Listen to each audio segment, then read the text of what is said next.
যে ব্যক্তি দুনিয়াতে নবীর সুন্নত যত বেশি পালন করবে, নবীকে যত বেশি ভালোবাসবে, তার উপর যত বেশি দরুদ পড়বে, ইনশাআল্লাহ কিয়ামতের দিন সে নবীর তত কাছাকাছি থাকবে ইনশাআল্লাহ।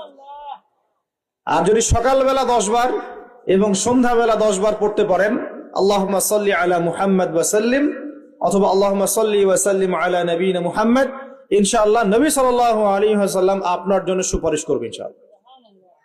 সকালে 10 বার সন্ধ্যায় 10 বার দরুদ পড়া খুব কঠিন। সকালে 10 বার সন্ধ্যায় 10 বার দরুদ পড়তে সময় লাগবে সর্বোচ্চ 5-10 মিনিট, নাকি? অনেকে বলে না যে ভাই 1 মিনিট দাঁড়ান, 1 মিনিট সময় নষ্ট হলে কি এমন হয়, এটা মানুষ বলে না? 2 মিনিট সময় নষ্ট হলে কি এমন হয় মানুষ বলে, স্পেশালি বাঙালি জাতি এটা বেশি বলে। 2 মিনিটে আপনি একটা কোরআন খতমের নেকি পাবেন ইনশাআল্লাহ, বিশ্বাস করলেন না? 2 মিনিট লাগবে খালি বলতে কুল হুয়াল্লাহু আহাদ আল্লাহুস সামাদ লাম ইয়ালিদ ওয়া লাম ইউলাদ ওয়া লাম ইয়াকুল লাহু কুফুয়ান আহাদ। 3 বার বলতে কয় মিনিট লাগবে? বড়জোর 2 মিনিট।